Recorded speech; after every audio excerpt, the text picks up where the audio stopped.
East কৰ্ম হ'ব লাগে, সেয়াই সেৱা কৰ্ম।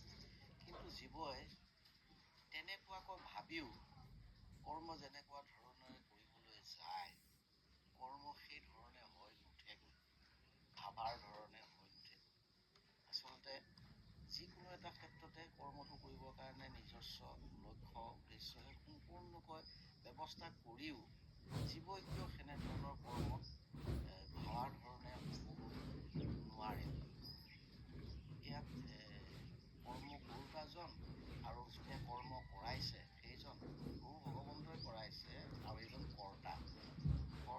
এইজনৰ প্ৰযোজক আৰু কৰ্তাজনৰ এনেকুৱা কি সম্বন্ধৰ ফলত এই ভক্তজনে ভাবা ধৰণে কৰ্মটো হৈ নুঠে। এই ক্ষেত্ৰত অকণমান শব্দ থাকিলে হয়। এতিয়া তাৰ লগতে আমিও আমাৰ কথা এভাগ আপোনালৈ আগবঢ়াইছিলোঁ যে আমিও এনেধৰণৰ কৰ্ম কৰিবলৈ গৈছিলোঁ। এখন গীতা অনুষ্ঠানলৈকে আমাক নিমন্ত্ৰণ কৰিলে, আৰু সেইদিনাখন মই যাব নোৱাৰিম বুলি ভাবিছিলোঁ যদিও কৰ্ম চলি থকা সেই অনুষ্ঠানটো চলি থকাৰ মাজৰ পৰাই পুনৰবাৰ কি কৰা হ'ল যে নহয়, আপুনি আহক, আপোনাৰ কাৰণে আমি বাট চাই আছোঁ। এইটো 2012 চনৰ 13 ডিচেম্বৰ তাৰিখ। মই পেপাৰ মিলৰ পৰা উলনিলৈকে আহি আছোঁ। উলনিতে অনুষ্ঠানটো আছে। অনুষ্ঠানটো পাবলৈ আৰু 500 মিটাৰমান ঠাই থাকোঁতেই, 500 মিটাৰৰ কম হ'ব, 200 মিটাৰমান ঠাই থাকোঁতেই মোৰ এক্সিডেণ্ট এটা হৈ গৈছে। যিটো এক্সিডেণ্ট হোৱাৰ লগে লগে মই আচলতে এই গীতা অনুষ্ঠানটো নহয়, মই হস্পিটেল পালোঁ।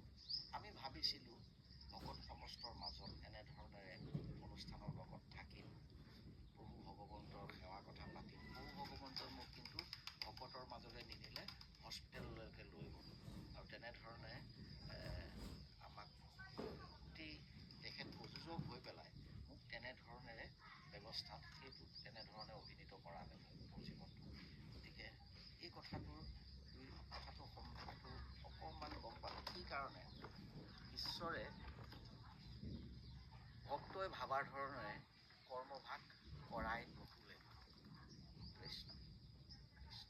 গুৰুজনৰ পৰা আমি এয়াই আশা কৰিছোঁ। অকণমান যদি এই ক্ষেত্ৰত মাত মাতে, এয়াও হৰি কথা হ'ব, আমাৰ সকলোৰে কাৰণে ভাল। কৃষ্ণ। বৰ ধুনীয়া প্ৰশ্ন আপুনি কৰিছে। আজি আমি কামৰূপ জিলাৰ কামৰূপ মেট্ৰ'ৰ বামফৰ নামৰ জেগাত আজি উপস্থিত হৈ এটা নতুন কাম আৰম্ভ কৰিবলৈ বিচাৰিছোঁ। যিসকলৰ স্মৃতিশক্তি হ্ৰাস হৈছে, বৃদ্ধ হৈছে, থকাৰ ব্যৱস্থা নাই, বা ঘৰৰ মানুহেও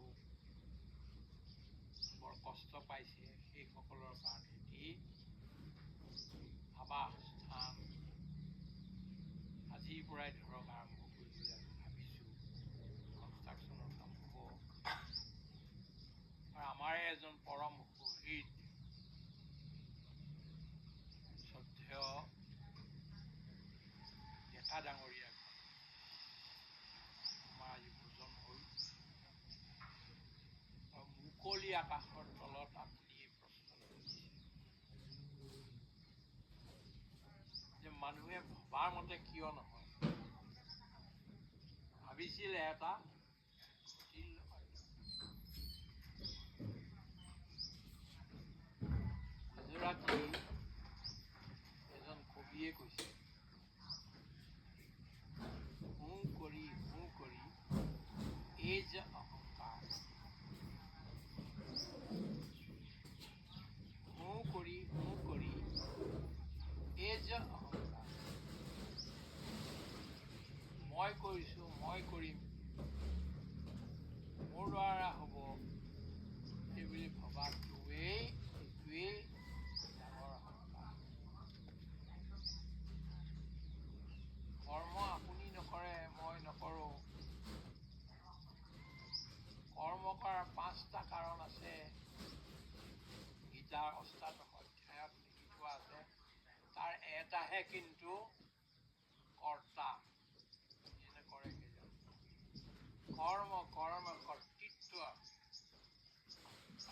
দেৱদেৱ পঞ্চম ঈশ্বৰ আৰু ভাগ্য এইকেইটা মিলি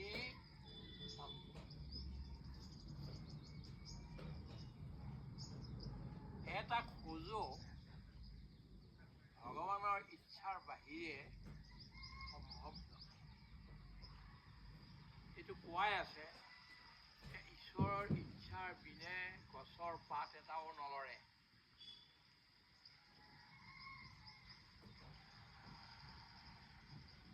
কৰ্মবিলাক এনেকুৱা বস্তু যে তাৰ ফল হ'বই। কৰ্ম কোনেও শেষ কৰিব নোৱাৰে, কৰি শেষ কৰিব নোৱাৰে। আজি আপুনি দাড়ি কাটিছে, কালি আকৌ কাটিব। আজি আপুনি আপোনাৰ চোতালখন চুৰুকিছে, খেয়া বনবিলাক দিছে, কালিলৈ আকৌ ইটো হ'ব, কালিলৈ আকৌ কাটিব। আজি আপুনি ধান ৰুলে, খেতি কৰিলে, কালিলৈ অহা বছৰ আকৌ কৰিব লাগিব। কৰ্মৰ শেষ কোনেও কৰিব নোৱাৰে। কিন্তু কৰ্মৰ স্বৰূপটো বুজি কি ধৰণে কৰ্ম কৰিলে সেই কৰ্মই আপোনাক মুক্তি দিব, সেইটো আপোনাৰ গীতাই সেইটো কৈছে। আৰু এই কৰ্মফলবিলাক আজি কৰিলে কালিলৈ ফল হ'ল এনেকুৱাও নহয়। আপোনাৰ এক্সিডেণ্টৰ ফালে মই আহি আছো। আজি কৰ্ম কৰিলে আজিয়ে ফল পালে, কালিলৈ ফল পালে, সেইটোও নহয়। কেতিয়াবা কিছুমান কৰ্ম তেনেকুৱা হয়, কিন্তু কিছুমান কৰ্ম ফলিবলৈ 10 বৰছ, 12 বৰছ, 100 বৰছ, 100টা জন্মৰ পিছতহে কৰ্মফল ভোগ কৰিবলগীয়া হয়। এদিন কৰিলে আৰু কালিলৈ ভোগ কৰিলে বা এই জন্মত কৰিলে অহা জন্মতে ভোগ হ'ল, এইটো নহয়। সুখ বা দুখ ইয়াৰ পৰিস্থিতি পৰিৱেশ অনুসৰি সেই কৰ্মটো ফল আপুনি 100 বছৰ পিছতো পাব পাৰে, শুভ বা অশুভ। আপুনি আপোনাৰ যোৱা জন্ম কি আছিলে আপুনি নিজে নেজানে। অহা জন্মত মই কি হ'ম মই নেজানো। মাজৰে অকণমান সময় আমি জানিছো। কিজনী আপুনি যোৱা জন্মত কিবা এটা ভুল কৰিয়েই থৈছিল, কিন্তু ঈশ্বৰৰ কামৰ কাৰণে আহিছিল ভকতৰ সংগ লৈ, গীতাৰ অধ্যয়নৰ কাৰণে আপোনাৰ বৰ ডাঙৰ যোৱা জন্মৰ শাস্তি কমতে হৈ গ'ল। কমতে হৈ গ'ল। কেৱল ভৰিটোত আপুনি খুন্দা খালে, অলপ ভাগিল, ভৰিটো আকৌ ভাল হ'ল। এতিয়া আপোনাক কোনেও নকয় যে আপুনি ভৰি ভগাই এজন মানুহ। কিন্তু এনেকুৱা জেগা এদি আপুনি আহি আছিল, সেই জেগাত হয়তো আৰু বৰ ডাঙৰ ঘটনা হ'বলগীয়া আছিল। সেইটো আপোনাৰ নহ'লে ভগৱানে আৰু ভকতৰ আশীৰ্বাদে আপোনাক বচাই দিলে। আৰু তাৰ কাৰণে ইমান কম আপোনাক যে শাস্তি দিলে যোৱা জন্মবিলাকৰ, এইটো কাৰণে আপুনি ভগৱন্তক বাৰ বাৰ ধন্যবাদ দিব লাগে। ভকতক ধন্যবাদ বাৰ বাৰ দিব লাগে। গীতা বা ভাগৱত এই শাস্ত্ৰবিলাকৰ কাৰণে আহিছিল কাৰণে আপুনি বাচি গ'ল। আপোনাৰ সেই জেগাতে কিন্তু এজন MP মৃত্যু ঘটিছে, আমাৰ বৰ দৰকাৰী দীনেশ গোস্বামী ডাঙৰীয়া। ধৰ্মটোলতে সেই ধৰ্মটোলে আপোনাৰ অকণমানহে হ'ল। দীনেশ গোস্বামী গুচিয়ে গ'ল। তেওঁ কৰ্মৰ ঠিক তেনেধৰণৰ আছিল। তেওঁ কোনো ভুল কৰা নাছিল। ৰাতি আহি আছে, চব মানুহ যায় ৰাতি অহা যোৱা কৰে, দিনত অহা যোৱা কৰে। তেওঁ কৰিছিলে, এখন গাড়ী গৈ মাৰি শেষ হৈ গ'ল। কিন্তু আপুনিতো বাচি আছে ভগৱানৰ কাম কৰিবৰ কাৰণে, ভকতৰ কাম কৰিবৰ কাৰণে, পৰিয়ালৰ কাম কৰিবৰ কাৰণে, দেশৰ কাম কৰিবৰ কাৰণে আপুনি বাচি আছে। সেই কথাটো আপুনি ভাবি লৈ যে আপোনাক আয়ুস দিলে ভগৱানে, কাৰণে আজি আপুনি 12 বছৰৰ পিছত কৈছে আমাক 13 বছৰৰ পিছত এতিয়ালৈকে আপোনাৰ লগত আমি বহুত সময় আছিলোঁ প্ৰশ্ন প্ৰধান আছিল আজি সুধিলে আপোনাৰ জীৱনত বা মোৰ জীৱনত যিবিলাক ক্ষতি আছে সেইটো কৰ্মৰ ফলবিলাক এতিয়া আমি পাই আছোঁ দুখ পালেও আমি ভগৱানক দুখ দি কোনো লাভ নাই ভাগ্যক দুখ দি কোনো লাভ নাই আৰু সুখ পালেও আমি নিজক ধন্যবাদ দি কোনো লাভ নাই কাৰণ সেইবিলাক আগতে কৰা আছিল তাৰ কাৰণে সুখ দুখটোও আপুনি পাইছে কৰ্মৰ 4টা ফল মনত ৰাখিব 2টা ফল তলত লাগে আৰু 2টা ফল ওপৰত লাগে যেনেকৈ আপুনি আলুগুটি দেখিছে আলুগুটি গছৰ যে বহুত ডাঙৰ হৈ যায় ফুল ফুলে আৰু ফল আহে ওপৰত আলুগুটিৰ ফল দেখিছেনে আলুগুটিৰ ফল আলু গছৰ ফল দেখিছেনে নাই কেঁচা ফল ওপৰত হয় বিলাহী দেখিছে আলুটো নাই দেখা আলু কৰাই নাই আপুনি মই আলু কৰা মানুহ স্বামীজীয়ে আলু কৰা আমি মহাৰাষ্ট্ৰত থাকোঁতে 600 কুইণ্টেল আলু কৰোঁ প্ৰতি বছৰে আমি জানো এই কথাটো ওপৰত যেনেকৈ ফল লাগে কিছুমান আলু তলত যেনেকৈ ফল লাগে ওপৰতো লাগে কৰ্মৰ 2টা ফল ওপৰত লাগে আৰু 2টা ফল তলত লাগে তলত লগা ফলৰ 2টাৰ নাম হ'ল পাপ আৰু পুণ্য ওপৰত লগা ফল 2টাৰ নাম হ'ল সুখ আৰু দুখ সেই তলত লগা ফলৰ দ্বাৰা আমাৰ অহা জন্ম তৈয়াৰ হ'ব আৰু ওপৰত লগা ফল 2টাৰ দ্বাৰা আমি সুখ আৰু দুখ এইখিনি সময়তে ভুগিম এই জন্মতে ভুগিম কিন্তু তলৰ ফল 2টা যদি আপুনি পুৰি পেলাই জুইত বা ভাজি পেলাই তাৰ পৰা আগলৈ পুলি তৈয়াৰ নহয় আৰু কিহত পুৰিব লাগিব ত্যাগৰূপী থালিত তপস্যাৰূপী অগ্নিৰে সেইটো জ্বলাব লাগিব এই কৰ্ম মই কৰিছোঁ ইয়াৰ ফল মোক নালাগে প্ৰভুৱে লওক আৰু এই ফল জনতাই লওক এইটো হ'ল ত্যাগ আৰু তাৰ কাৰণে আপুনি কষ্ট কৰিব লাগিব সেই কষ্টটোৰ নাম হ'ল অগ্নি জ্বলাব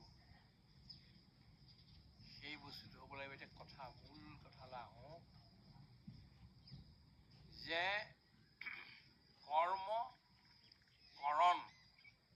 কৰ্ম কৰাৰ যিবিলাক সামগ্ৰী আছে এইবিলাক আৰু কৰ্তৃত্ব ভাৱনা মই কৰ্মটো কৰিছোঁ এই ভাৱনাটো আৰু ভগৱানৰ ভাগ্য আৰু ভগৱানৰ ইচ্ছা এই 5টা বস্তু মিলিহে কৰ্ম হয় ক্ৰিয়াকৰণ কৰ্তৃত্ব আৰু দৈৱতে পঞ্চম দৈৱ মানে ভাগ্যও মানে আপোনাৰ কৰ্ম কৰাত বা হেৰি কৰাত আপোনাৰ ফল প্ৰাপ্তিত সহায় কৰিলে চব কৰি আছে কিন্তু ভাগ্যত নাই আপোনাৰ তেতিয়া কি ভাগ্যই লৈ ঘূৰে মানুহক ভাগ্যটো কেনেকৈ হয় যোৱা জন্মৰ কৰ্মৰ ফল অনুসৰি বা এই জন্মৰ কৰ্মৰ ফল অনুসৰি শুভ অশুভ পোৱা যায় ইয়াৰ নাম ভাগ্য মানুহে নিৰ্মাণ সেইকাৰণে আগতে কৈছিলোঁ যে আপুনি বাৰ ভগৱানক ধন্যবাদ দিয়ক যে আপোনাৰ যিটো এক্সিডেণ্ট হ'ল বৰ কম হৈ পেলাই আপোনাক বচাই ৰাখিলে পৰিয়াল চলাবৰ কাৰণে সমাজ চলাবৰ কাৰণে ভগৱন্তৰ কাম কৰিব এতিয়া আপোনাৰ এটা কথা দ্ৰৌপদীকে লৈ পঞ্চপাণ্ডৱ আৰু কৃষ্ণ হৰসজ্জাত থকা ভীষ্মৰ ওচৰলৈ গৈছিল এটা প্ৰশ্ন সুধিবৰ সববিলাকে প্ৰণাম কৰিলে কৃষ্ণই প্ৰণাম কৰিলে ভীষ্মক পঞ্চপাণ্ডৱেও ভীষ্মক প্ৰণাম কৰিলে দ্ৰৌপদীয়ে প্ৰণাম নকৰিলে ভীষ্মই সুধিলে, দ্ৰৌপদী মোক কৃষ্ণই প্ৰণাম কৰিলে আৰু পঞ্চপাণ্ডৱে প্ৰণাম কৰিলে, তুমি মোক প্ৰণাম নকৰিলা, আগতেতো কৰা, আজি কিয় নকৰিলা? তেতিয়া দ্ৰৌপদীয়ে ক'লে, পিতামহ মই যে আপোনাক প্ৰণাম নকৰিলোঁ তাৰ অৰ্থ এইটো নহয় যে মই আপোনাক মানে অপমান কৰিছোঁ বা অৱজ্ঞা কৰিছোঁ। দুটা কথাৰ কাৰণে আপোনাক মই প্ৰণাম নকৰিলোঁ। প্ৰথমটো কি, আপোনাক আমি এতিয়ালৈকে ব্ৰহ্মচাৰী বুলি ভাবি আছিলোঁ, পৰম বৈষ্ণৱ বুলি ভাবি আছিলোঁ, পৰম জ্ঞানী বুলি ভাবি আছিলোঁ। আপুনি দেহাতীত হ'ল বুলি ভাবিছিলোঁ, যে আপোনাৰ দেহৰ লগত কোনো সম্বন্ধ নাই, আপুনি আত্মস্বৰূপ হৈ গ'লি বুলি ভাবিছিলোঁ। কিন্তু আজি আহি দেখিছোঁ যে আপুনি আমাৰ নিচিনাই সাংসাৰী এজন মানুহ, ব্ৰহ্মচাৰী নহয়। কিয়? যদি কোনোবা কাঁইট এটাই আমাক ফুটে, আমি দুখ পাওঁ, আমাৰ চকুলো ওলায়। আপোনাৰ এতিয়া চকুলো ওলাইছে। সেই শৰবিলাক যে আপোনাৰ সোমাইছে, আপোনাৰ বিষে ধৰিছে, তাৰ ফলস্বৰূপে অহৰহ আপুনি চকুলো ফুটি আছে। কি কাৰণ? বোলে দ্ৰৌপদী তুমি ভবা মতে নহয়। মোৰ চকুলো কিয় ওলাইছে জানানে? আপোনাৰ প্ৰশ্নৰ উত্তৰ ইয়াত আছে। পঞ্চপাণ্ডৱে সদায় সৰুৰে পৰা এতিয়ালৈকে কৃষ্ণকেই ভাবি আৰু কৃষ্ণ কৃষ্ণ বুলি চলি আছিল। আৰু এতিয়াও যুদ্ধ সমাপ্ত হোৱাৰ পিছতো কৃষ্ণই তোমালোকক এৰা নাই, পঞ্চপাণ্ডৱ। তথাপিতো পঞ্চপাণ্ডৱৰ দুখ কিয় দূৰ নহ'ল?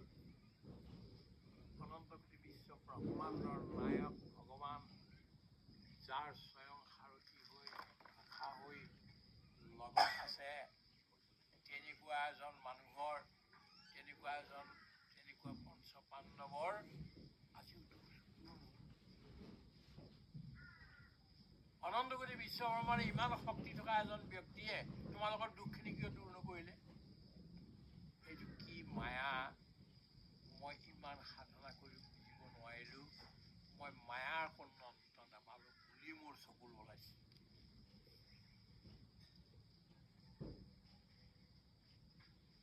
মানুহে কয় যে এই মানুহজনটোৰ হেৰিয়ালৈ গৈছিল, মানে গীতা শুনিবলৈ বা গীতা শুনাবলৈ গৈছিল, ভকতৰ তাল যাওঁতে কিয় মানে এক্সিডেণ্টটো হ'ল? তাৰ উত্তৰ এইটো, আপোনাৰতো সৰুকৈ এক্সিডেণ্ট এটা হৈছে, পাণ্ডৱৰ সৰু কালৰ পৰা লাক্ষাগৃহত থকা মানে জ্বলোৱাৰ পৰা আৰম্ভ কৰি এই যে বনবাসত থাকিলে, দ্ৰৌপদীৰ বস্ত্ৰহৰণ হ'ল, আদি আদি পুৰি এই যে হেৰি হ'ল, মানে দুখ হ'ল, যাতনা হ'ল, সেইটো উত্তৰ কি দিব? পাণ্ডৱৰে হ'ল, য'ত লগত কৃষ্ণ আছেই। তেন্তে আপোনাৰ এটা খুন্দা এটা খালে বুলি সেইটোত মানুহে, অজ্ঞানী মানুহে বহুত কথা ক'বই। মহাত্মা গান্ধীকো কয়, এতিয়া জুবিন গাৰ্গকো কৈ আছে, তেওঁৰো কেলেংকাৰী উলিয়াই আছে। ভগৱানৰ নিচিনা এজন মানুহ জুবিন গাৰ্গ, যি সকলো জীৱকে ভাল পায়, যিজনক দেখি পেলাই বান্দৰেও নমস্কাৰ কৰি মৃত্যুবৰণ কৰিছে, বগলীও মৰিছে, কুকুৰো মৰিছে, কাছও তেওঁ তালৈ আহিছে, এনেকুৱা এজন মানুহ, ইমান শুদ্ধ এজন ব্যক্তিকো আজি মানুহে কেলেংকাৰীটো উলিয়াইছে। এজন মানুহ কোনোবাত দেখুৱাওকচোন পৃথিৱীত, যিজনক কোনো মানে বেয়া পোৱা নাই কেলেংকাৰী উলিয়াই। শংকৰদেৱৰ কেলেংকাৰী উলিয়াই মাধৱদেৱৰ কেলেংকাৰী উলিয়াই এনেকুৱা অৱস্থা কৰিলে যে শংকৰদেৱ আৰু মাধৱদেৱ এই অসম দেশ ত্যাগ কৰি বাহিৰলৈ গুচি যাবলগীয়া। তেনে ক্ষেত্ৰত হেমভাই বা কোন, বা বলোৰাম দলৈ ডাঙৰীয়া ৰাইজৰ মুখত কাম কি বাধা দিব আপুনি? মানুহে কি কৈছে সেইটো শুনিবলৈ নাই, অন্তৰাত্মাই আপোনাৰ কি কৈছে সেইটোহে শুনক। অন্তৰাত্মাৰ কথা শুনক। মানুহে কি কথা 13 বছৰ আগত কৈছিলে সেইটো এতিয়া লৈ থাকে নেকি? মই বিনিউ আজি সৰু কথা মানে বৰ ডাঙৰ কথা এটাই চৰ্টত কৈছে, সেইটো কৈ মই কালজাৰণম স্নেহ সাধনম কটুক বৰ্জনম গুণ নিবেদন। কালজাৰণম, কালিলৈকে কি ঘটনা ঘটিল পাহৰি যাওক, জাৰি পেলাই দিয়ক। যেনেকে পতানবিলাক ইয়াৰ পৰা কোলাখনৰ পৰা পেলাই দিয়ে, কালিলৈকে হোৱা ঘটনা কোনোবাই আপোনাক গালি দিলে অপমান কৰিলে চব পাহৰি যাব। স্নেহ সাধনম, সকলোৰে লগত মৰম স্নেহ প্ৰেম প্ৰীতি বঢ়াই যাওক। কালজাৰণম স্নেহ সাধনম কটুক বৰ্জনম, কাকো কেতিয়াও কটু কথা নকব। ঘট ঘট মেটো চাই ৰমতা, ঘট ঘট মেটো চাই ৰমতা, কটুক বচন মত বোলৰে তুহে পিয়া মিলেঙ্গে, তুহে পিয়া মিলেঙ্গে। কবিদাসে কৈছে সকলোৰে ঘটত মানে অন্তৰত ভগৱান বিয়পি আছে, সেইকাৰণে কটু কথা, বেয়া লগা কথা, অন্যৰ হৃদয়ত আঘাত লগা কথা তুমি কোনোদিনা কালজাৰণম স্নেহ সাধনম কটুক বৰ্জনম গুণ নিবেদনম। প্ৰতিজন মানুহৰ কিবা নহয় কিবা গুণ আছে। ৰাৱণৰো আছে, বিভীষণৰো আছে, ৰামৰো আছে, চবৰে আছে। এই গুণটোকহে নিবেদন কৰা, গুণটোকহে দেখা। মাধৱদেৱে কৈছে অধমে কেৱল দোষ লয়, অধমসকলে কেৱল দোষহে লয়। ছন্দটো ইমান ধুনীয়া আছে, সেইটো নাচায়, তাত ক'লা ক'লা যিটো দাগ আছে সেইটোৱে চায়। মানুহৰ শত্ৰুৱে লয় মধ্যম গুণে গুণ দোষ কৰিয়া বিচাৰ। যিজন মধ্যম প্ৰকাৰৰ মানুহ তেওঁ দোষ গুণ বিচাৰ কৰে। উত্তমে কেৱল গুণ লয়, উত্তমসকলে কেৱল গুণহে লয় মানুহৰ। অল্প গুণ উত্তমোত্তমে লয়, উত্তমোত্তমে অল্প গুণ কৰে বিস্তাৰ। অলপমান গুণ থাকিলেও তাকে বঢ়াই গৈ থাকে, অল্প গুণকো বিস্তাৰ কৰি দিয়ে। এইটো যে উত্তম উত্তম। আমি এতিয়া অধম হৈ আছো, লোকৰ দোষ দেখো কিবা নহয় কিবা। আমি এতিয়া আগবাঢ়িব লাগিব কলৈ? উত্তম। গতিকে আপোনাৰ প্ৰশ্নৰ উত্তৰ এইটোৱেই যে আপুনি ধন্যবাদ দিয়ক, আপোনাৰ ভৰি থাকিল, হাত থাকিল, মূৰৰ ওপৰত দি এইটো নগ'ল, একদম ভালে ভালে গুচি গ'ল। কাৰণ সেইডোখৰ জেগাতে দীনেশ গোস্বামীৰ নিচিনা মানুহৰ মৃত্যু হৈ গ'ল, বাচি গৈছে। ধন্যবাদ দি এই বাকী থকা জীৱন